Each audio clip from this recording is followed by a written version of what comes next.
Bueno, Shabbat Shalom, nuevamente para todos los hermanos, una vez más aquí en la presencia de nuestro Señor.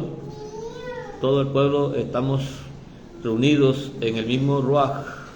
Esperamos que todos nuestros hermanos que están en los diferentes puntos, en los diferentes rincones de este planeta, a donde el Señor nos ha dispersado, mantengamos también ese mismo Ruach para poder compartir una palabra que esté en común con todos nosotros, que somos el pueblo llamado por nuestro Dios.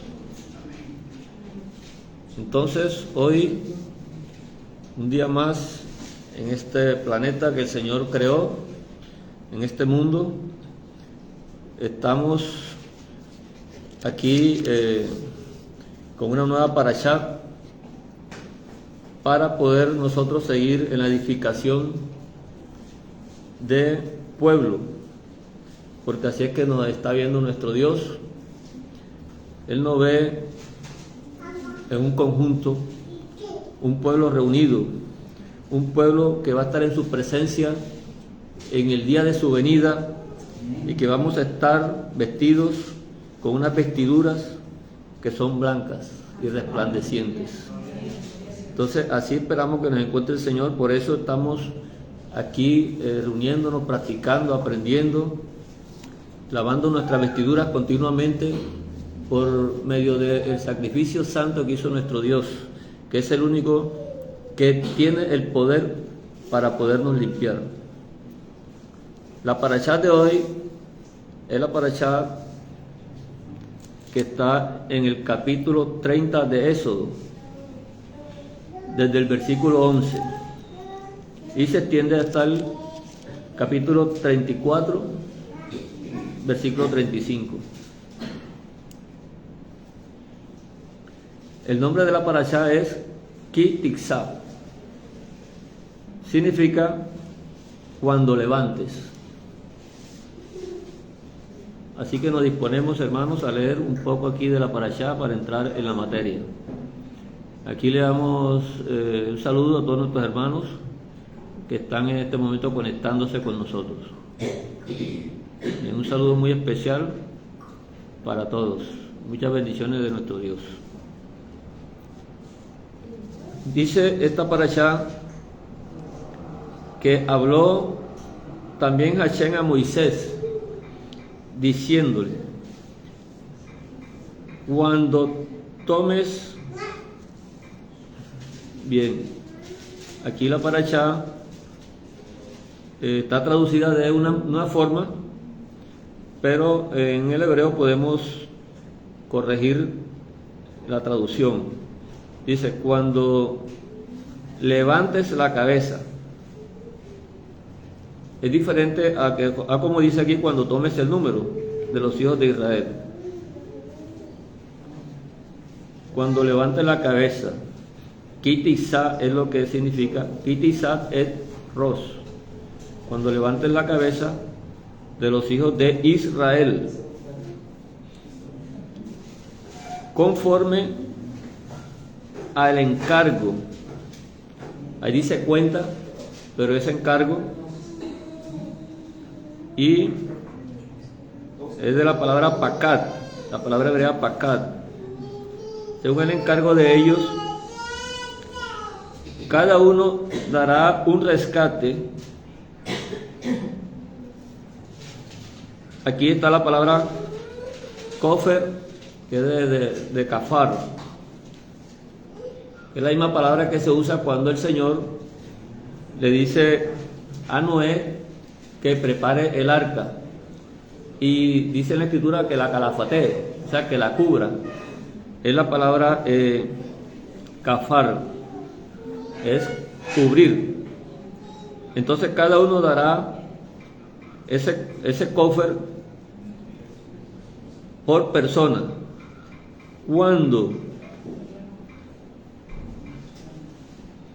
Cuando los encargues, para que no haya mortandad cuando los hayas contado o encargado. Ahí dice contado, pues ya sabemos que es encargado. Entonces la palabra la traducen de esta manera, pero ya sabemos que vamos a verla desde el punto de vista del encargo del Señor. Contar por contar no tiene sentido, ¿verdad? Porque el Señor mandar a contar personas por contarlas no tendría ese sentido.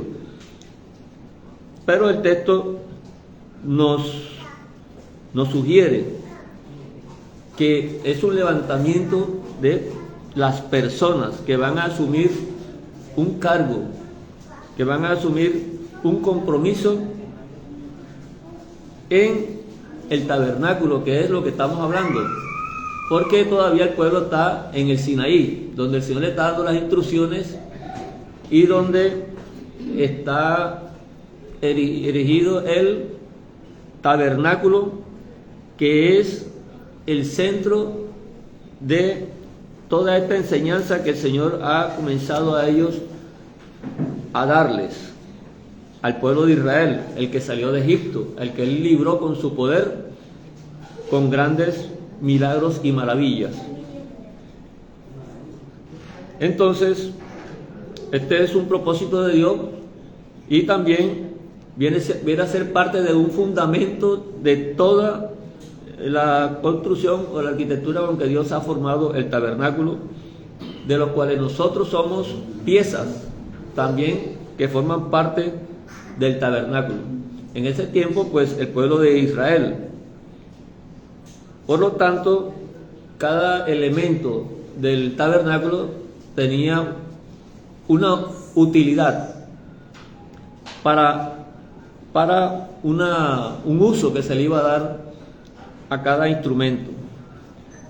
Pero en este momento el Señor entonces está dando las indicaciones a el pueblo, a las personas, a los integrantes de esta comunidad, de este pueblo. Dice que el incumplir esto podía traer una mortandad, y precisamente el Señor hace esta sugerencia es para que la persona que participe de este compromiso no vaya a caer en esa mortandad, no vaya a ser parte.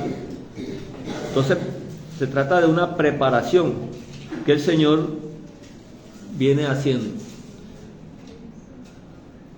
Entonces cada persona se le iba a dar un encargo, y el versículo 13 dice: esto dará todo aquel que sea encargado medio ciclo conforme al ciclo del santuario. El ciclo es de 20 jeras, la mitad de un ciclo será la ofrenda al Señor. Y va a estar representado entonces por una paga, una cantidad que correspondía a la mitad de un ciclo, que en este caso era 20 gueras, serían 10 gueras.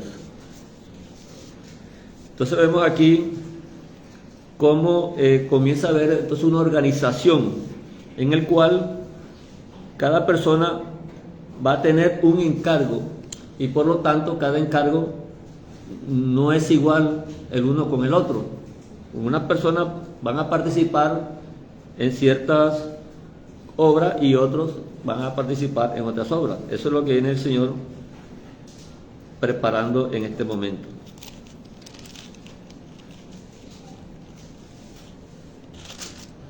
En otras partes hablan de,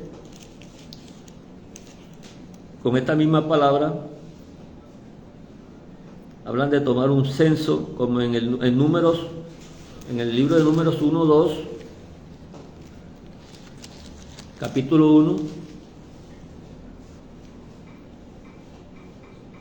dice: tomad el censo, que ahí la palabra es también levantar la cabeza, cuando levantes la cabeza de las personas. Esa palabra tomar del censo está traducida de esa manera, pero ahí lo que dice es: levanta la cabeza de toda la congregación de los hijos de Israel por sus familias, por las casas de sus padres, con el encargo de los nombres, todos los varones por sus cabezas. Entonces, varias partes, número 26.2, vamos a recordarlo para tener eso en cuenta.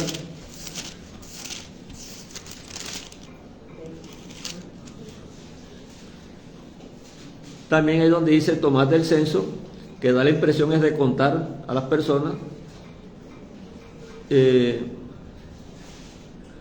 Toma el censo también es levanta la cabeza de toda la congregación de los hijos de Israel de 20 años arriba por las casas de sus padres, todos los que puedan salir a la guerra en Israel. En este caso, fíjate que en el libro de Números le están dando un encargo a las personas que van a ser encargadas, a las que van a participar en la defensa del pueblo, en el camino, en la travesía que van hacia la heredad de la tierra prometida.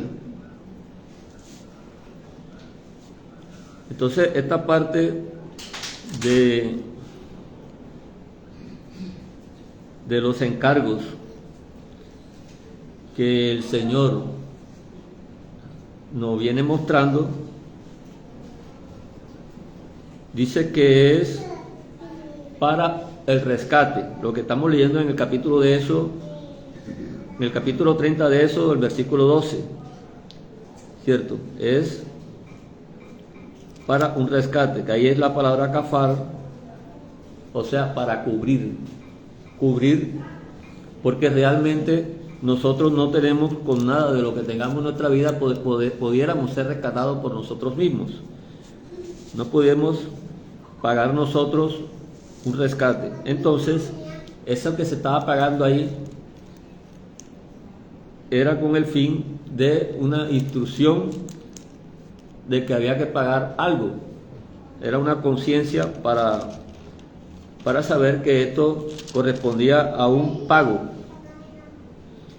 pero que era realmente cubrir eso como si lo hubiéramos pagado y quedaba solamente cubierto.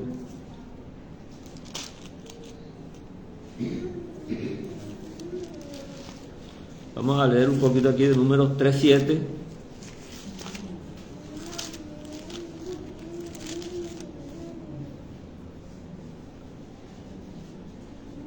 Están todavía están en el monte Sinaí.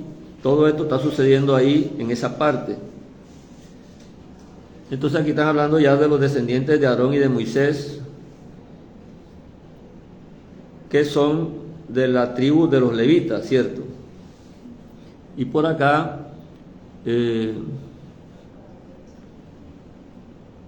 dice el versículo 3, estos son los nombres de los hijos de Aarón, sacerdotes ungidos, de los cuales consagró para ejercer el sacerdocio. Ese es el encargo que tenían ellos.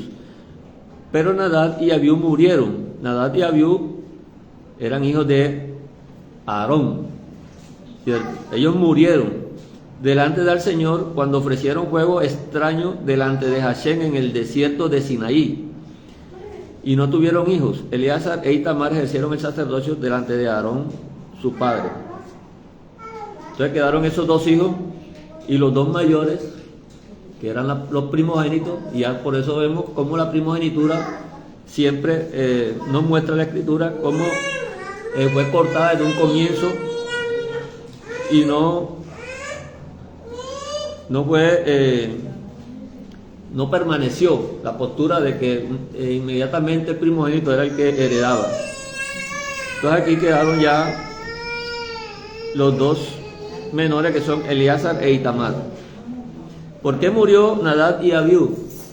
Murieron precisamente porque a ellos se les dio un encargo y el Señor los había prevenido, cuando leímos, para que no murieran. Cuando los encargues, dice el capítulo 30 que leímos, cuando los encargues, para que no haya en ellos mortandad cuando los hayas encargado. Ellos, esa instrucción, ellos la escucharon, ellos la tuvieron igual que todo el pueblo. Entonces, para lo que ellos fueron encargados, no se mantuvieron, y ellos perecieron precisamente por ofrecer un juego extraño, un juego del cual el Señor les había dicho que no podían cambiar ninguno de los elementos que se les había a ellos enseñado. Entonces a los levitas entonces se les encarga precisamente el Mizcán aquí. Número 3, estamos en el número 3, versículos 5 en adelante. Y Hashem habló a Moisés diciendo: haz que se acerque la tribu de Leví y hazla estar delante del sacerdote Aarón para que le sirvan y desempeñen el encargo de él. Aquí sí lo traducen bien. Desempeñen el encargo de él. Y el encargo de toda la congregación delante del tabernáculo de reunión, el Ohel Moed, para servir en el ministerio del tabernáculo. Y guarden todos los utensilios del tabernáculo de reunión y todo lo encargado a ellos por los hijos de Israel y ministren en el servicio del tabernáculo. Entonces a ellos se les da esa tarea bastante delicada, porque ellos son los que van a estar en la vigilancia, en la mismeret, tanto del tabernáculo como en la mismeret del pueblo. Entonces este pueblo precisamente fue apartado para eso. Vamos a leerlo en Números 3:41.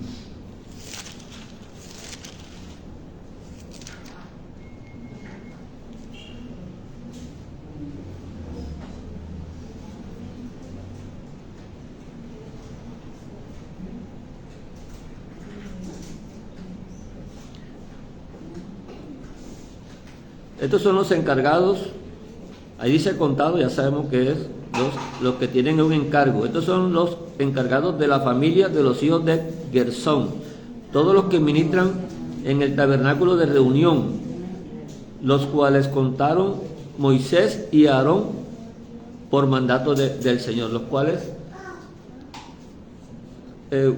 estuvieron encargados por Moisés y Aarón, pero por mandato del Señor.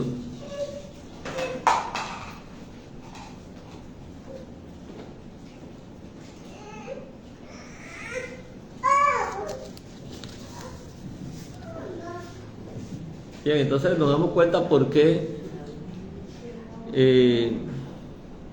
muchas veces en el ministerio del Señor hemos visto tantas situaciones que se pregunta o nos preguntamos por qué suceden, si las personas pues las vemos continuamente adorando y alabando al Señor.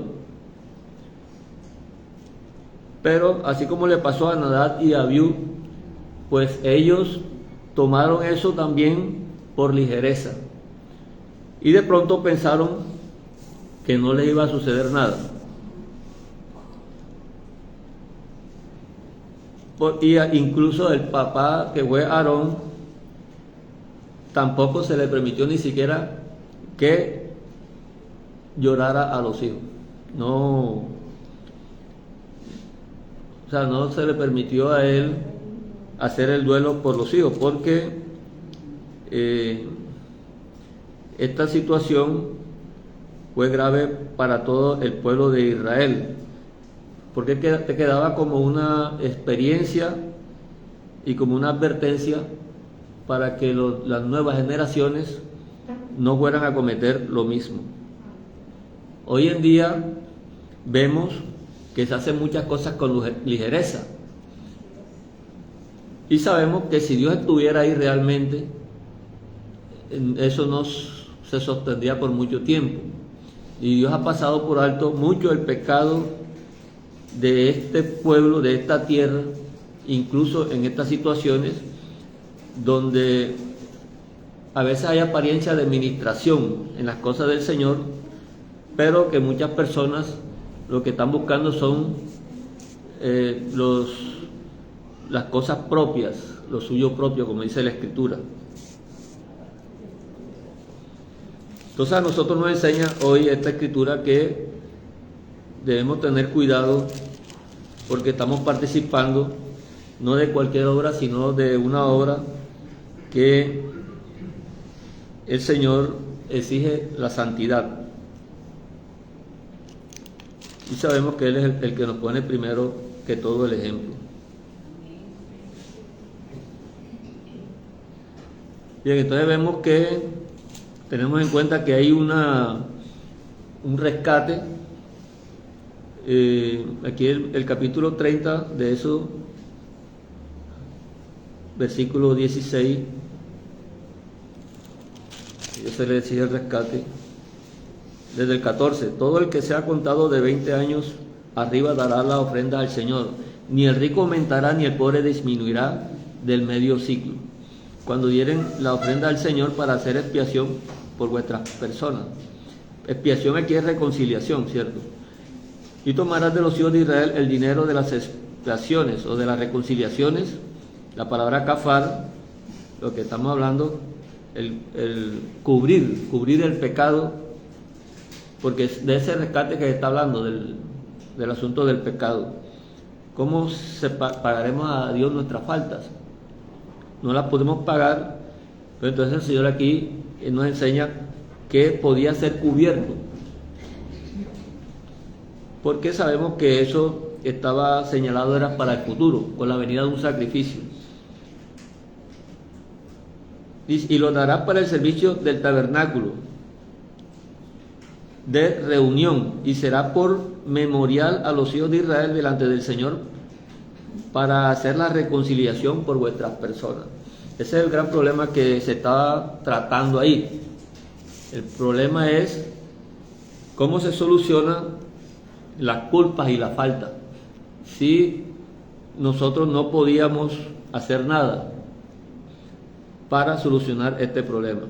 Entonces ya vemos cómo el tabernáculo que fue puesto ahí por el Señor tenía esa función de permanecer, porque Dios quería habitar en medio de su pueblo. Entonces el tabernáculo primeramente había sido hecho, era para que estuviera en la mitad de las tribus, o sea, del pueblo, porque Dios quería estar en medio del pueblo. Aquí más adelante en el versículo 17 entonces versículo 17 habla de la fuente de bronce. Otra de las cosas que Dios mandó ahí hacer precisamente consistía en una fuente, 16 de bronce, versículo 18, y también la base de bronce, y era para lavar y colocar entre el tabernáculo de reunión y el altar. O sea, ahí había algo que también estaba señalando, que no se podía entrar al sacrificio. Los que estaban en ese momento ministrando este encargo no podían entrar con las manos sucias al altar ni al tabernáculo. El altar, aquí dice, la colocarás entre el tabernáculo de reunión y el altar y pondrás en ellas agua. O sea que estaba en la mitad entre el lugar del sacrificio, que era donde se llevaban los animales, y la entrada del tabernáculo o del lugar santo, que era el primero que estaba antes del lugar santísimo. 19, y de ellas se lavarán Aarón y sus hijos las manos y los pies.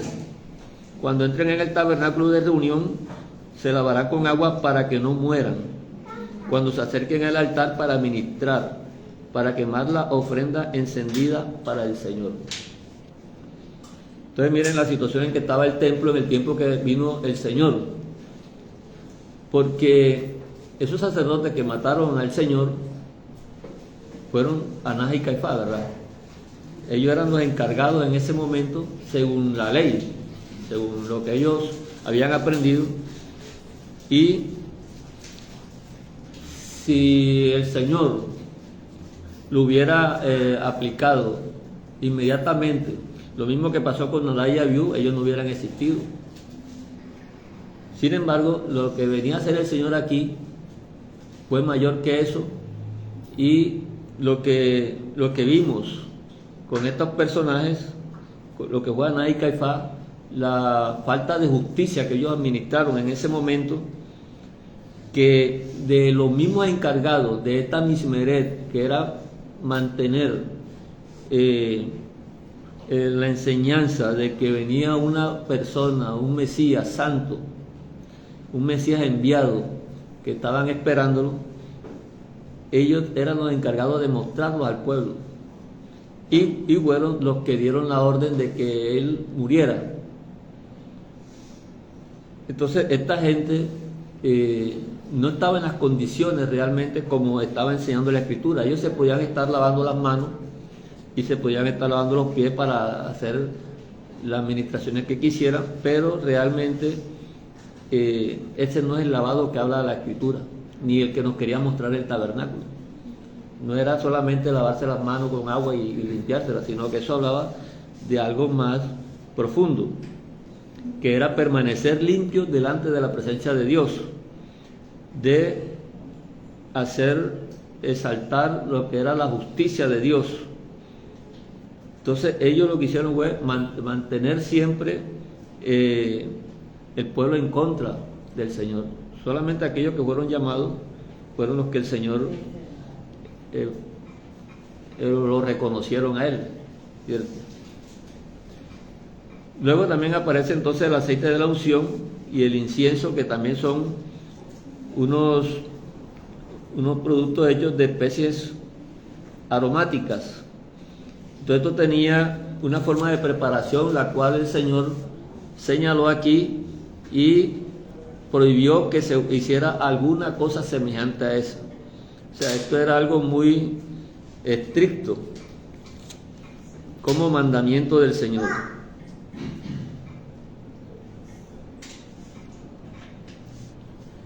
El capítulo 31 entonces ya comienza a hablar de otras personas que tienen encargos, como son, aquí llaman a Bezalel y llaman a Oliad, son los nombres que aparecen aquí, hijos de Uri, capítulo 31, son de la tribu de Judá.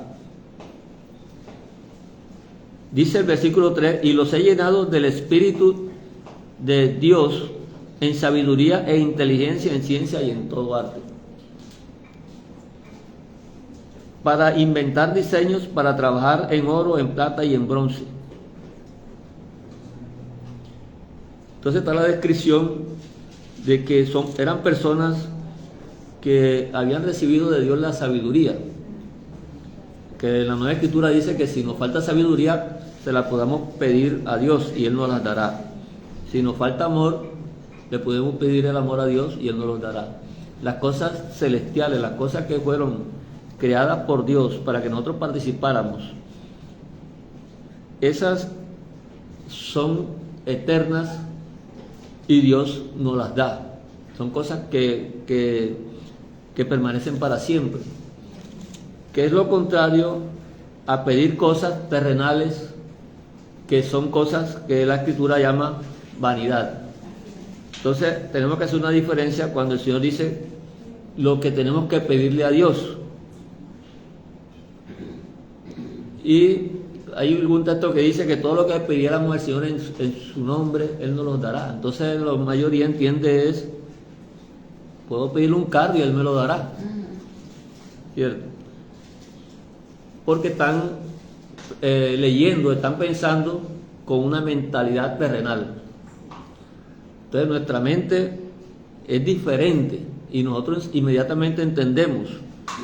No es que no podamos tener algo que nos facilite acá nuestro modo de vida y estas cosas, que Dios no las ha prohibido en ningún momento, sino que nuestro corazón esté sembrado en eso, ¿cierto? Entonces necesitamos tener la mirada en las cosas celestiales, en las cosas que permanecen para siempre. Como le dijo el Señor a algunos apóstoles, ustedes me buscan porque les di pan, pero busquen primero el reino de Dios y su justicia. todas las demás cosas vendrán o están incorporadas. Las cosas están incorporadas. Porque desde la fundación del mundo fueron creadas así. No es que antes no estaban y ahora Dios las puso de pronto, sino que desde que Dios diseñó el mundo fue para eso. Y por eso nos dice que podemos trabajar 6 días y podemos reposar el 7º día. Porque necesariamente todas las cosas Dios las diseñó buenas, como dice el libro de Génesis. Todo lo que Dios hizo fue bueno en gran manera. Pero Él santificó y bendijo el día de reposo, porque este día tenía que ver era con las cosas que son del mundo venidero. Si nuestra mente está en eso, entonces vamos a poder comprender qué tanta importancia tiene que nosotros exaltemos o confesemos sus mandamientos, como el del día de reposo. Tengamos ese entendimiento en sus cosas. Entonces, esta sabiduría que Dios le da a ellos es para el servicio, no es para que ellos se beneficien y sean más beneficiados que los demás del pueblo, sino que el servicio de ellos era para el pueblo, precisamente era para trabajar en la obra del tabernáculo, que era para todo el pueblo. Y esa fue la enseñanza que nos dio nuestro Dios, o Yeshua, cuando vino aquí a la tierra. Mateo 20:28.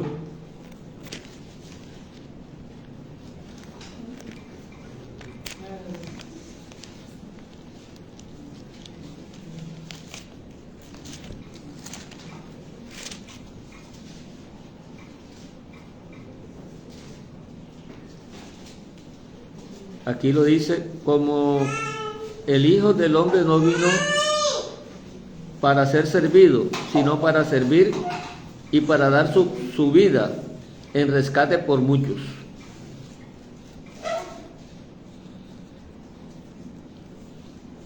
Eso es el fundamento que tenía el tabernáculo, enseñarnos que cuando viniera el Señor, Él venía era para servir, no para ser servido. Y eso fue lo que Él hizo cuando estuvo aquí, trabajar incesantemente por todos los que iban a ser, o todos por los que Él vino. Como dijo Él, yo vengo a buscar las ovejas perdidas de la casa de Israel.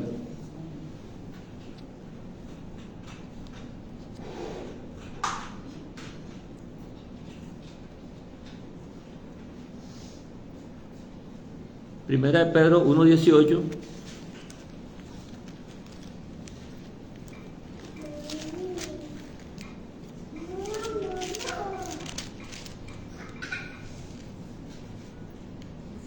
Nos habla de ese rescate de parte del Señor.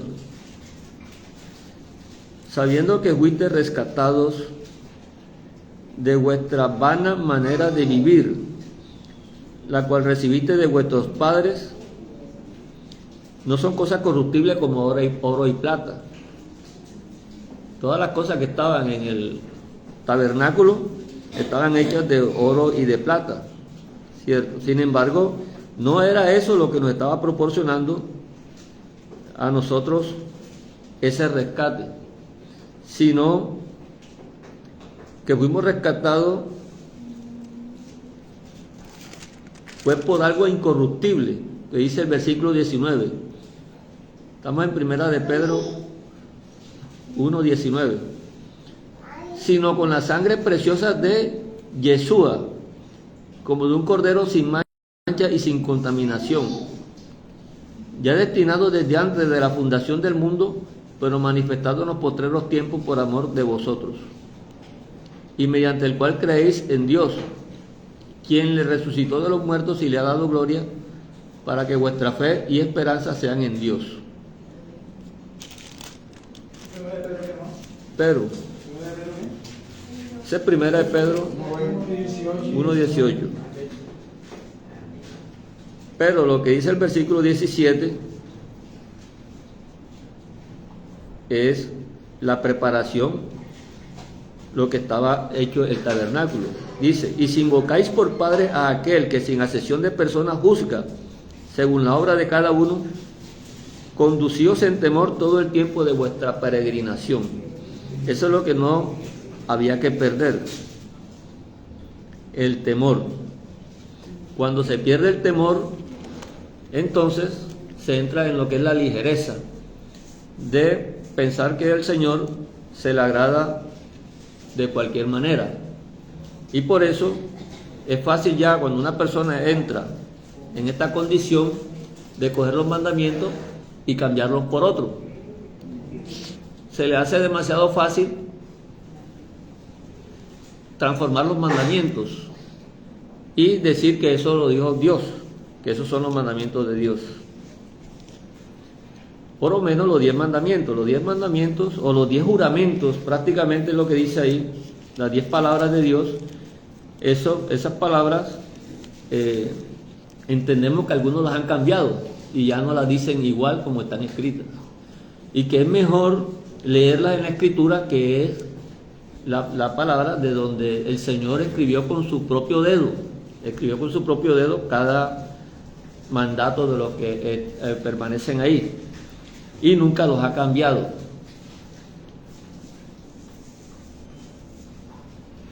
Entonces eso es lo que había que tener mucho cuidado. Y el tabernáculo, entonces venimos revisando el asunto del tabernáculo y cómo Él nos ha dado una cantidad de enseñanzas que hasta el día de hoy siguen siendo igual de útiles para nosotros, porque el tabernáculo hoy en día materialmente no existe, ya eso nadie sabe dónde anda, pero sin embargo el Señor nos habla de un tabernáculo, que ese tabernáculo no vio corrupción y sigue haciendo la misma función que hacía aquel tabernáculo en el desierto, pero ahora con mayores promesas, con mayores ventajas para nosotros, porque aquel lo que se hacía se repetía una y otra vez, como el asunto de los sacrificios, pero ahora no se repite, porque ya solamente lo hizo una sola vez para siempre. En aquel tabernáculo había que esperar que fuera de día y antes del atardecer para una persona poder llevar un sacrificio para que fuera a hacer reconciliación con Dios por causa del pecado. Pero a ellos los acompañaba un temor grande en que si les pasaba algo esa noche, mientras esperaban el día siguiente para llevar el sacrificio, pues no tenían entonces la forma de la reconciliación. Entonces el temor de ellos era que mientras el tabernáculo estaría funcionando, ellos podían hacer la reconciliación. Pero este tabernáculo que el Señor nos ha traído ahora está abierto constantemente, todo el tiempo, y podemos entonces reconciliar con Dios si alguna vez hemos faltado en algo inconscientemente y nos hemos dado cuenta después. Pues entonces está abierto, porque Él está sentado a la diestra del Padre, está en el poder del Padre. Así que es fácil entonces para nosotros en comparación con los antiguos. Y ahora viene aquí la parte en el Éxodo, el libro de Éxodo, que aparece el asunto que tiene que ver con el becerro de oro, un becerro de oro que hizo este pueblo en este momento en el desierto, de los cuales nosotros realmente venimos a formar parte, porque nosotros somos la continuidad del pueblo. Entonces las cosas se escriben es para que nosotros no las repitamos. Dice entonces el versículo 18, en el capítulo 31.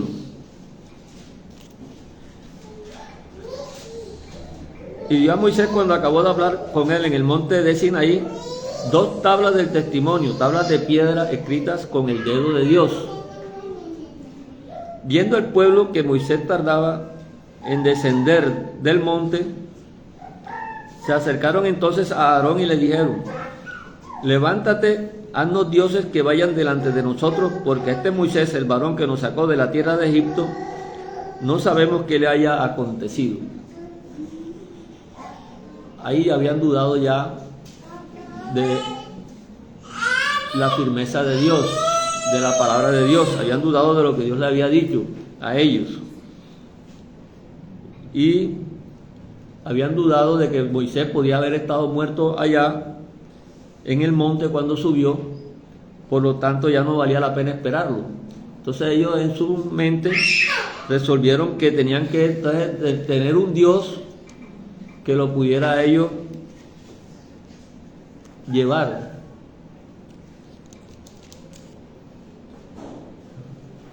Es interesante cómo esa figura de que necesitaban el poder de Dios estaba en toda la humanidad en ese momento. Sí hablaban de un Dios en todas las culturas. Lo que sucede es que ellos lo habían distorsionado y cada uno lo veía desde su forma que lo adquirió, de pronto por la tradición, por los padres, y porque la maldad del corazón hacía que todas las cosas en la mente se distorsionaran. Así que ellos, pensando que Aarón, que Moisés, que había subido al monte, ya posiblemente estaba muerto, entonces este Dios que ellos les había mostrado Moisés, entonces no tenía el poder de sostenerlos a ellos. Por lo tanto, entonces necesitaban otro Dios. Y comenzaron a hacerlo entonces de los materiales corruptibles, los materiales con que está hecho este mundo. Entonces le dice en el versículo 2, estamos en el capítulo 32, versículo 2: y Aarón les dijo: aparten los zarcillos de oro que están en las orejas de vuestras mujeres, de vuestros hijos y de vuestras hijas, y tráiganmelo. Entonces todo el pueblo apartó los zarcillos de oro que tenían en sus orejas y los trajeron a Aarón, y él los tomó de las manos de ellos y le dio forma con buril, e hizo de ellos un becerro de fundición. Entonces dijeron: Israel, estos son tus dioses que te sacaron de la tierra de Egipto. Ahora nosotros leemos esto, pero si nosotros hubiéramos estado ahí en ese momento, ¿qué hubiera pasado? ¿Será que nosotros hubiéramos hecho lo mismo? Es interesante porque aquí estaban todos en ese mismo espíritu de desobediencia. Y aparentemente todos estuvieron de acuerdo en eso. Entonces, viendo a Aarón esa presión, él edificó un altar delante del becerro y pregonó a Aarón y dijo: mañana será fiesta para el Señor. Y el día siguiente madrugaron y ofrecieron holocaustos y presentaron ofrendas de paz, y se sentó el pueblo a comer y beber y se levantó a regocijarse. Aarón como que creyó que la voz del pueblo era la voz de Dios y le dijo: vamos a hacer muy bien. Oye, a los hombres ahora lo que sea, con tal de hacer lo que sea ahí. Hay una tendencia del hombre a veces a pensar de que la voz del pueblo es la verdad. Sí, esa es la verdad. De la mayoría, si la mayoría lo dice, no se equivoca. Exacto, si la mayoría dice eso, no es la. Bueno, entonces ellos usaron hasta las cosas mínimas de oro, los detalles. Vieron hasta lo mínimo para ofrecerlo, porque ahí habla de los zarcillos, los aretes. Entonces hasta estas cosas la utilizaron para hacer el becerro, entregaron todo con tal de tener un Dios. Entonces Moisés edificó entonces ese altar ahí. Dice entonces en el versículo 7: entonces Hashem dijo a Moisés: anda, desciende, porque tu pueblo que sacaste de la tierra de Egipto se ha corrompido. Pronto se han apartado del camino que yo les mandé. ¿Cuál fue el camino que mandó el Señor? ¿De qué se apartaron ellos? Porque ellos debían permanecer en algo, pero aquí dice el Señor que se han apartado de un camino que Él les mostró. Y el camino del que estamos hablando es el tabernáculo. O sea, el tabernáculo es el que tenía toda la dirección, lo que es el camino. Cuando el Señor dice: yo soy el camino, la verdad y la vida, que todo eso está representado es ahí, en el tabernáculo. Porque la vida, cuando Él abrió el templo, se rompió el velo, que Él murió, se rompió el velo. Ahí, ese templo, cuando se rompe, es cuando nosotros tenemos entrada a ese reino de la vida, ¿verdad? Al reino de la vida venidera. Antes de ese velo no había posibilidad, porque ese velo estaba señalando la condición en que se encontraba la humanidad. Y la única manera de pasar hacia ese mundo venidero era que hubiera ese pasaje ahí, pero nadie podía pasar, porque si el sacerdote entraba a ese lugar y no entraba conforme el Señor había hecho las aclaraciones, morían, como Nadab y Abiú. Nadab y Abiú murieron. Entonces, hermano, disculpe, tengo una pregunta que me estaba haciendo esta semana. ¿Por qué en el sacrificio de reconciliación que conocemos como expiación, por qué el sumo sacerdote, en este caso Aarón, por qué se tenían que quitar las ropas viles y entrar, o sea, se tenían que quitar las ropas las ropas sacerdotales y entrar en ropas viles solamente en ese día? pero entraba en ropas viles al sacerdote, no es lo contrario. No, o sea, bueno, cuando se ve ropas viles son que Pero era para llevar la ceniza. Cuando hacía el sacrificio de expiación, en Yom Kippurim él se quitaba toda la ropa esa que él. Cuando él sacrificaba, se manchaba la vestidura. ¿Ya me entiendes? Salpicaba. Bueno, cuando entraba al lugar santísimo tenía que cambiar su vestidura porque iba a entrar a la presencia de Dios. Exacto, y esas manchas Tú pues. sabes que la sangre no es compatible con el reino de los cielos, ¿ya entiendes? Carne y sangre. Bueno, entonces no sé si lo entendí mal, hermano Eric, porque esta fue una enseñanza de él y él decía algo como que él decía que la única vez que, o sea, para los otros sacrificios normales que no eran ese, el Yom Kippurim, él entraba con toda su vestimenta de sumo sacerdote como tal. Pero cuando iba a ofrecer ese sacrificio en especial, él se quitaba todas esas ropas y entraba en unas ropas menos, o sea, no como esa, sino otras ropas distintas. Ropas viles, entonces. No, la ropa vil se la quitaba era cuando hacía ya después del sacrificio. Hasta el que iba a llevar la ceniza cuando Sí. venía también se quitaba. Claro, pero de lo que está diciendo el hermano, la ropa sucia ya es vil, realmente, por eso se llama así. Pero si está limpia no le puede decir vil. No, o sea, por eso digo, entraba con unas ropas que no eran, lo digo viles porque. Dice que había como para Yom Kippur había una vestidura y la demás sacrificio había otra. Ajá. Es lo que más o menos quiere decir. Sí, eso. O sea, que para Yom Kippurim él no entraba con el pectoral, con todas esas cosas, él se quitaba todo eso. Y él entraba al tabernáculo así. O sea, ya para ofrecer. No, el sacerdote siempre entraba con su vestidura y tenía unas campanitas que eran las que sonaban cuando estaba allá adentro. Ahí no podía entrar él si no era con esa vestidura. Porque si las campanitas no sonaban era porque se había muerto ahí. Porque no podía entrar nadie. Bueno, hermano, entonces el camino que el Señor mostró didácticamente, pedagógicamente, todo está representado en el tabernáculo. Una entrada, una puerta, un lugar de sacrificio, un lugar donde se lavaba aquellos, que corresponde a lo que es la purificación. Y nosotros lo entendemos acá también como bautismo, que es lo que forma también parte de eso. Luego viene el lugar santo y por último el lugar santísimo. Entonces toda esa trayectoria tenía sus pasos, Si el primer paso no correspondía, no podía seguir hacia adelante. Lo primero que estaba a la entrada era una puerta. El Señor dijo, yo soy la puerta. Yo soy la puerta de la oveja. Quien no entra por aquí no tiene vida eterna. El ladrón se va a saltar por allá porque no quiere entrar por la puerta, ¿no? Y no me gusta eso. Yo entro directamente. Bueno, ese es el ladrón y salteador. Entonces, para nosotros, el reglamento fue el que el Señor nos enseña a nosotros.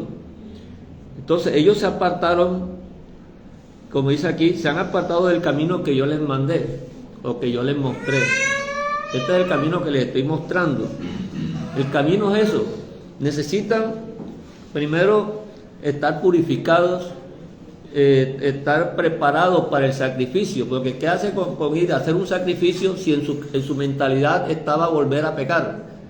Que era lo que después se volvió algo entre el pueblo como común, tradicional, de que ya a ellos les importaba lo mismo, y era llevar un animalito y cada vez que pecaban lo espiaban ellos o se reconciliaban con un animalito. Y por eso el Señor le dice en Isaías que Él no pidió eso. El profeta Isaías le está entonces aclarando a ellos que cuando pidió el sacrificio, que los sacrificios eran los que iban a solucionar eso. Esa no era la idea de Dios, y Él nunca dio a entender eso de esa manera. Él lo que estaba haciendo era una cuestión pedagógica para que cuando llegara el Mesías, el enviado por Él, pudiéramos saber realmente cuál era el verdadero y que no fuéramos a coger el salteador. Entonces ya nosotros hasta el día de hoy hemos madurado bastante en las cuestiones del Evangelio, y no creo que sea fácil que el engañador venga y nos engañe, como lo va a hacer este falso profeta que habla Apocalipsis, que va a engañar a muchas personas, incluso muchos escogidos lo va a engañar. Acuérdense que después de escogido vienen los que perseveran. Es que todo es por paso. Primero son los llamados, luego de llamados son escogidos, y después de escogidos son los que perseveran, y los que perseveran hasta el final. Eso es la parte que nosotros representa a lo que nosotros nos ha mandado el Señor a comprender. Y de la perseverancia para adelante significa lo que es la salvación. Los que perseveran hasta el final. La salvación pertenece a nuestro Dios. Eso no está en nuestras manos de decirlo, ¿no? Que ya yo me salvé, ya yo estoy salvo. Eso pertenece a nuestro Dios. Eso no está en nuestras manos ni en las manos de más nadie. Entonces, hay unos llamados, unos escogidos y unos que perseveran. Si vemos la Escritura como tan escrita, vimos muchos son llamados, pero pocos los escogidos. Eso nos muestra enseguida que hay una diferencia entre llamados y escogidos. Y si dice que muchos escogidos van a ser engañados, está mostrando que también antes de los escogidos, después de los escogidos, falta algo. Porque si son engañados cuando son escogidos, quiere decir que no pasaron el otro paso. Y la misma Escritura lo muestra, que es los que perseveran hasta el final. No es solamente ser escogido, perseveran hasta el final. ¿Se equivocó Dios? No se equivocó. Nosotros somos los que tenemos que entender de que tenemos que estar dando los pasos como el Señor nos está mostrando. No nos podemos volar las cosas. Pero no se supone que los que Dios escoge porque Dios le dio una promesa. Él escogió a Judas Iscariote. Judas Iscariote era un escogido. Entonces, porque él lo llamó y lo puso. Hay un escogido para salvación y hay un escogido para No es escogido para salvación ni nada, sino que el Señor habla de salvación. Acá nosotros somos los que vamos. Nosotros la perspectiva de nosotros. el Señor nos ha llamado, nos ha escogido de entre todos. Entonces ahí vamos a ver cuál vamos a perseverar. Los fariseos decían que ellos eran hijos de Abraham, por lo tanto eran de la simiente y estaban escogidos, porque los escogidos vienen de Abraham. Entonces ellos estaban peleando con el Señor diciéndole eso. Nosotros no somos hijos de fornicación, nosotros somos hijos de Abraham. La perseverancia, bueno, si depende de la perseverancia de uno, no sería ya puedo orar. Nosotros, ¿de qué tenemos miedo? Estamos oyendo que puede haber todos los pasos que sea, como está en el tabernáculo mostrado, que hay que entrar primero por la puerta. ¿Qué miedo tenemos de entrar por la puerta? No tenemos ni un miedo, hay que entrar por la puerta. Tenemos que purificarnos. No tenemos, bueno, ese paso, ¿cuál es el miedo de nosotros? Entonces, ¿por qué ellos se desvían? ¿Y por qué estos que están aquí hablando de la parashá se apartaron del camino? Ellos iban en el camino porque el Señor los sacó de Egipto y lo ubicó en el desierto y le dio las promesas, le dio todo eso, estaban en el camino. Pero aquí estamos apenas leyendo. Ahora viene acá lo que pasó cuando el Señor trajo sobre lo que había dicho. Trajo entonces mortandad. Eso causó mortandad. Ellos se apartaron del camino. Entonces hay muchos que se apartan del camino. Es que el camino no es que yo voy a dar un salto y llegue allá. El camino es como vemos, lo lleva del monte Sinaí por un desierto. Y en el desierto se quedaron una cantidad. Se quedaron en el desierto. Y no estaban en el camino. Se extraviaron del camino. Y no eran llamados, sí, fueron llamados porque iban ahí. Así que el escogido está llamado a permanecer. A permanecer. Está llamado a permanecer. La palabra clave es perseverancia. La perseverancia. No es que, porque escogido cualquiera dice que los demonios creen, ¿Por qué? pero tiemblan. Porque no entiendo, porque bueno, yo venía con un concepto, porque bueno, yo esto lo he aprendido de él. Yo lo he aprendido de él. Yo no estoy diciendo nada contrario. Nada. Pero lo que quiero decir es que, para resumir lo que he dicho de él, es que él dice, al que Dios le da la promesa, ese es el que va a permanecer. Porque Eso se sabe. Eso se sabe al final. El escogido es el que permanece. El llamado puede ser cualquiera. ¿Ya me entendiste? Sí, claro, yo entiendo ahí eso. Muchos son llamados, pocos los escogidos. Y el escogido es por la promesa. Pero que el hermano está diciendo, hay unos llamados, unos escogidos y otros que perseveran. Así que... No. Todo. El que llega al final tiene todo. Sí, porque entonces se nos vuelve una confusión ahí de palabras, ¿ya me entiendes? Significado semántico del uno al otro, elección, escogido, son las mismas palabras, son sinónimas. ¿Me explico? Y son los llamados ¿a qué? A perseverar. Por eso tú haces diferencia entre un llamado y un escogido a permanecer. ¿Me explico? Vas a verlo. Entonces, ¿cómo lo vas a conocer? Eso lo digo. Por los Por frutos. los frutos. Okay, Claro. Bueno, hermano, mire. O sea, yo ahora no puedo señalar a ninguno que haya Exacto. llamado y escogido. Claro, exactamente.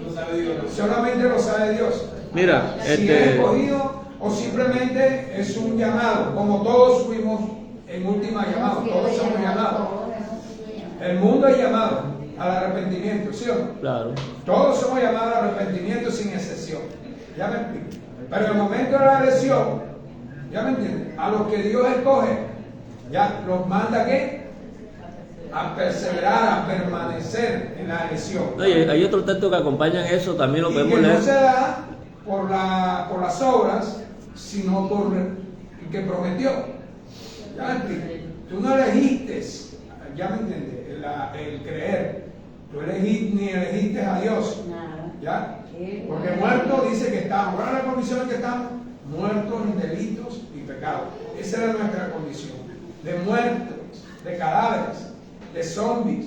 No veíamos, no escuchábamos. Nuestros oídos tuvieron que ser abiertos. Nuestros ojos tuvieron que ser oídos abiertos y nuestros ojos de igual manera.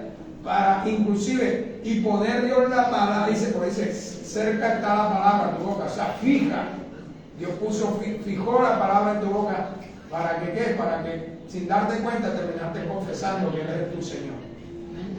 Bien, entonces ellos se extraviaron del camino y se han hecho un becerro en versículo 8, capítulo 32, versículo 8, ¿cierto? Pronto se han apartado del camino que yo les mandé, se han hecho un becerro de fundición.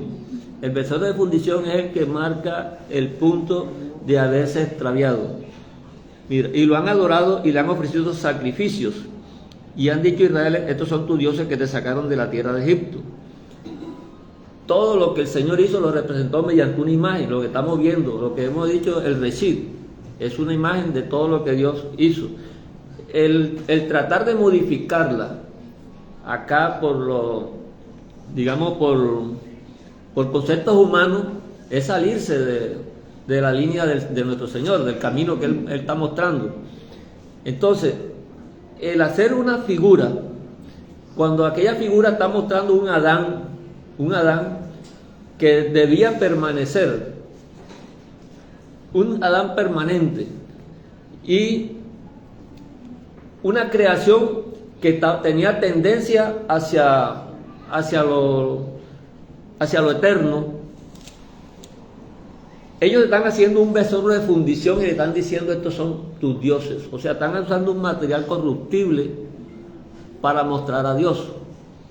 Y por eso es que en los mandamientos, cuando vemos el Señor dice, no te hagas imagen ni ninguna semejanza de lo que está arriba en el cielo. Porque es que con materiales corruptibles tú nunca vas a poder representar algo celestial. Entonces ellos representan una figura celestial, sea un becerro o sea otra cosa que hubieran hecho. Es una figura de un animal acá en la tierra y todo eso, pero él no se está refiriendo a esa figura, sino a la modificación, donde lo están comparando con un elemento corruptible. Entonces no hay ninguna forma de representar a Dios, y es lo que dicen los profetas. ¿Cómo vamos nosotros a representar a Dios? No hay ninguna forma ni que nosotros nos imaginemos, porque no lo hemos visto, ni en la tierra, ni debajo del agua, ni en ninguna parte. Entonces, el Señor dice, no te pongas a representar lo que no has visto. Y como a Dios no lo vas a ver, porque estos ojos no lo pueden ver, entonces esto es una rebelión, una rebelión contra esa figura y esa imagen que mostró Dios. Por eso es que cuando el Señor viene aquí, Yehoshua, dice, Él es la imagen, es la única, no hay más imagen. Mientras que el ser humano quiere representar a Dios con cosas aquí terrenales, ya eso es salirse del camino que Dios le mostró. Y el tabernáculo también está mostrando lo mismo, después del velo, donde nadie podía entrar. Solamente podía entrar un sacerdote una vez al año, permitido por Dios en toda la purificación que pudiera tener, y iba a ser un sacrificio que avalara todos los demás sacrificios que se habían hecho durante todo el año. Si ese sacrificio fallaba, se moría el sacerdote ahí. Quiere decir que todo ese año estaban sin perdón. Ahí no había salvación en ese momento. Pero si ese sacerdote salía de ahí, Dios lo había perdonado, porque esa era la señal, tenía que salir vivo. Entonces él salía, el pueblo se alegraba. Eso es lo que pasó con Zacarías, ¿verdad? Explica la Escritura que el sacerdote estaba ahí ministrando y de pronto vio un ángel ahí, se quedó paralizado y todo. Y el pueblo estaba afuera. ¿Y por qué no salió? ¿Por qué no salió? O sea, estaba desesperado.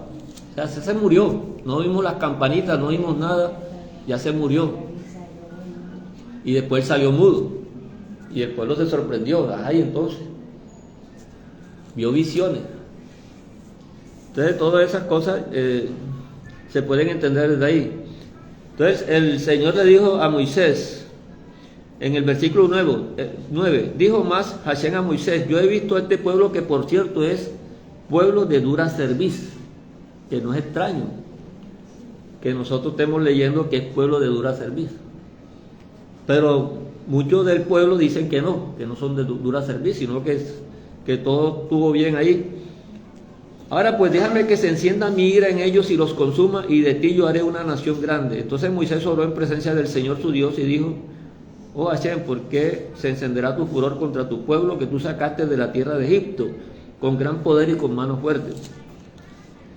El que tenía temor era Moisés cuando dice, porque ¿qué han de hablar los egipcios diciendo, para mal los sacó, para matarlos en los montes y para raerlos de sobre la faz de la tierra?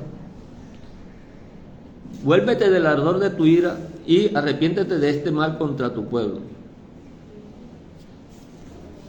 Ya sabemos que donde dice ardor de ira es que la presencia del Señor no tolera el pecado, y que por eso fue que el tabernáculo le tocó cogerlo y ponerlo afuera después de este acontecimiento. Dijo: Moisés, coge este tabernáculo y ponlo allá si no quieres que yo destruya este pueblo, porque yo no puedo estar en medio de ellos. Entonces, una señal de que la misericordia de Dios fue tan grande que Dios prefirió estar apartado y actuar desde allá, y el que necesite buscarme, que se mueva y camine y vaya allá. Entonces, así era que hacían esa administración.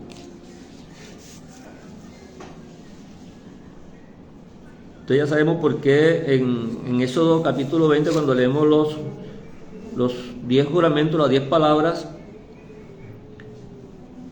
23:3 dice: no tendrás dioses ajenos delante de mí, y no te harás imagen ni ninguna semejanza de lo que está arriba en el cielo, ni abajo en la tierra, ni en las aguas debajo de la tierra.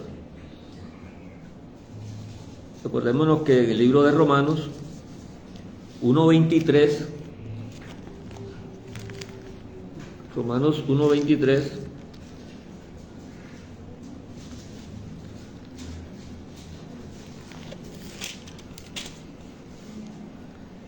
también se está viendo eso mismo.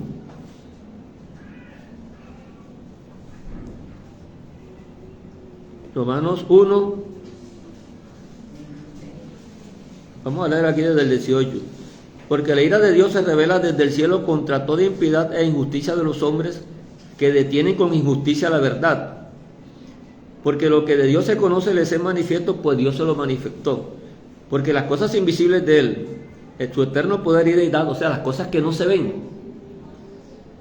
se hacen claramente visibles desde la creación del mundo, siendo entendidas por medio de las cosas hechas, de modo que no tienen excusa. Las cosas que están hechas nos están mostrando un Dios, un poder que no vemos, por el cual estas personas idólatras quieren representar a Dios con cosas que se ven, que es lo que está diciendo aquí el libro de Romanos. Versículo 21 dice: pues habiendo conocido a Dios, no le glorificaron como a Dios ni le dieron gracias, sino que se envanecieron en sus razonamientos, y su necio corazón fue entenebrecido. Entonces ahí vemos, el 1:23 dice que cambiaron la gloria del Dios incorruptible en semejanza de imagen de hombre corruptible, de aves, de cuadrúpedos y de reptiles, que es lo que vemos hoy en la tierra. Hay naciones que adoran, tienen animales que son para ellos dioses, y le tienen figuras a ellos, culturas, y algunos lo ponen en semejanza de personas también. Entonces por eso Dios los dejó y los entregó a la inmundicia. ¿Es culpa de Dios? No, es que no es culpa de Dios, sino que Dios está diciendo: este es el resultado, estos son los frutos que ustedes están recogiendo de lo que están sembrando. Ustedes mismos han sembrado eso. Porque conociendo que las cosas que vemos no tienen una explicación de que se hagan por ellas mismas, ¿cómo es posible que estemos adoptando esa idea de que las cosas se hicieron solo, o por una explosión que hubo en el universo y las cosas se crearon y se siguen creando así? Entonces, esa es una forma de idolatría, que es la que nuestro Señor nos viene siempre aclarando para que no caigamos en eso. Y en este caso es cuando aquí en el versículo 32, eso, capítulo 32,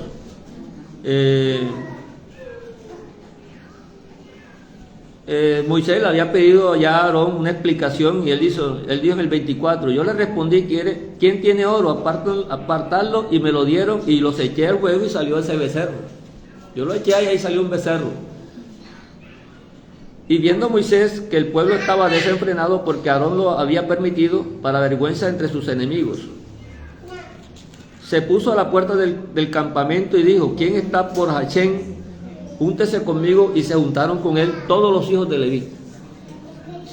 Estaban todas las 12 tribus en ese momento y él está en una situación donde hay una cantidad de personas que están prácticamente en contra de Dios y en contra de Moisés. Como quien dice, ¿y qué vas a hacer ahora? ¿Qué? Tú no puedes hacer nada. Entonces él dice, bueno, los que estén con el Señor, vénganse para acá. Y dice que se vinieron pues los de la tribu de Leví. No todos, porque más adelante vemos que los que vinieron eran de la tribu de Leví. Y él les dijo así, ha dicho el Señor, el Dios de Israel, pongan cada uno espada sobre su muslo, pasen y vuelvan de puerta a puerta por el campamento y maten cada uno a su hermano y a su amigo y a su pariente. Fíjense ustedes, esa parte, ahí había ya juicio. Un juicio porque no se mata a un inocente, no se mata según la escritura, pues solamente bajo juicio es que se podía hacer. Eso era lo que hacían los jueces. Los jueces eran los que podían permitir que una persona fuera declarada reo de muerte o fuera declarada inocente, si la culpa llegaba hasta ese extremo. Y esta culpa de la idolatría, Dios siempre la ha calificado como un pecado de muerte. Es así tan grave la cosa. Entonces, ellos, los levitas, cogieron su espada y fueron a buscar a sus amigos de los levitas, y fueron a buscar a sus parientes, hermanos, y los hijos de Leví lo hicieron conforme al dicho de Moisés y cayeron del pueblo en aquel día como 3,000 hombres. Los levitas fueron y mataron a sus amigos, a sus parientes. Por lo tanto, esa tribu quedó limpia de idolatría, porque aquellos que vinieron, digamos que no participaron en esa cuestión de la idolatría, o por lo menos se arrepintieron y prefirieron mejor darse cuenta que ahí estaba Moisés, que sí, que Dios sí lo había cuidado y había estado ahí. Por lo menos si pensamos ahí a lo más extremo, o que no participaron, porque lógicamente no creo que todos hayan participado, pero posiblemente entonces... De hecho, la historia no se hace la pregunta, bueno, si no hace el estudio, porque a Aaron no le pasó nada. Si él fue el que de alguna manera también hizo el que sea. Bueno, él tuvo que ser uno de los que se apartaron de ahí. Que se apartó, hay arrepentimiento y todo eso. Claro, entonces sí te está... No, dice que el pueblo fue el que pecó y él se dio a la presión del pueblo, pero él sabía que estaba haciendo mal. Claro. Le tuvo miedo al pueblo. No, vamos a hacer lo que el pueblo dijo. Claro, por miedo de pronto y nada más salir matando aquí. Pero hubo una iniquidad. Bueno, entonces esa tribu entonces quedó libre de idólatras. Y ahí está la explicación de por qué entonces el Señor cogió, aquí en el versículo 29, entonces Moisés dijo, hoy los habéis consagrado a Hashem, pues cada uno se ha consagrado con su hijo en su hermano, para que él dé bendición sobre nosotros, sobre vosotros. Y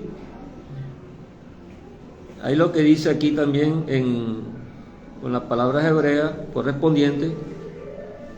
Hoy habéis llenado las manos, hoy habéis tenido llenas las manos, que eso es lo que hace el Señor con nosotros, llenarnos las manos, para que no tengamos escasez, para que no tengamos, porque Él dice, nadie se presentará a mí con las manos vacías. Entonces, cada quien es capacitado para el encargo que le va a ser anunciado. Entonces, estos levitas desde este momento fueron clasificados entonces como independientes en esa forma del pueblo que estaba en la idolatría.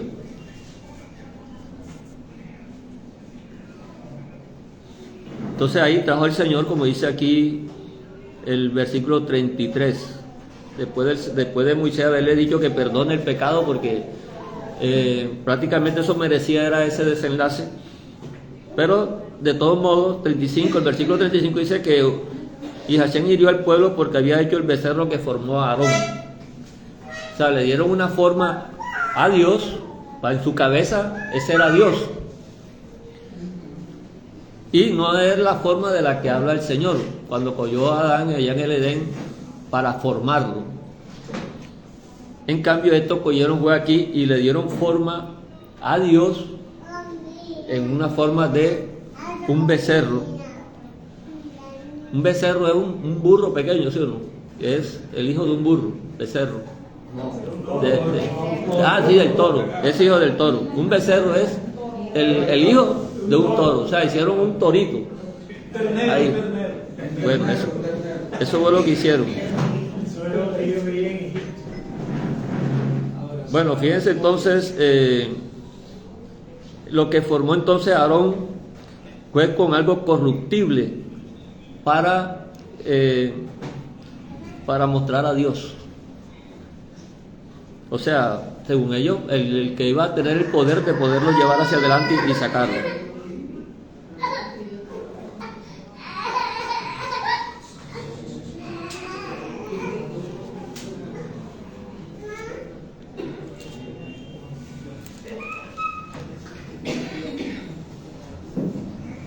Aquí en el capítulo 32, versículo 14, también que hay un texto aquí, cuando Moisés le habla al Señor para que no hiciera lo que venía a sucederle al pueblo, que era que iba a haber una mortandad. Le dice Moisés en el versículo 13: acuérdate de Abraham, de Isaac y de Israel tus siervos, a los cuales has jurado por ti mismo, y les has dicho: yo multiplicaré vuestra descendencia con las estrellas del cielo, y daré a vuestra descendencia toda esta tierra de que he hablado, y la tomarán por heredad para siempre. Moisés le trae a colación a Dios, es lo mismo que le había dicho a Abraham, a Isaac y a Jacob. Y por eso cuando dice el versículo, entonces Hashem se arrepintió del mal que dijo que había de hacer a su pueblo. Y nosotros sabemos que esa palabra arrepintió es la palabra se consoló. Se consoló del mal que dijo que había de hacer a su pueblo. ¿En qué se consoló nuestro Dios de eso? En lo que le había dicho Moisés en el versículo 13, ¿cierto? Él se consoló fue en lo que había dicho Moisés. No es que se arrepintió o tuvo un sentimiento por lo que iba a hacer al pueblo. No tiene nada que ver el sentimiento con la verdad aquí. Entonces eso es lo que hay que tener en cuenta cuando leamos estos textos así, porque parece que entonces Dios hubiera hecho una creación mal hecha y entonces ahora se está equivocando y se está arrepintiendo.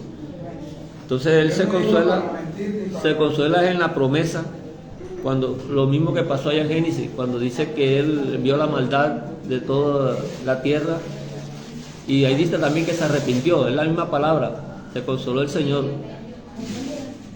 Y por lo tanto está viendo es la figura del Mesías, lo que venía más adelante, y que es la misma promesa. Bueno, hermano, entonces se ha pasado el tiempo. Vamos a dejar aquí, finalizamos esta enseñanza.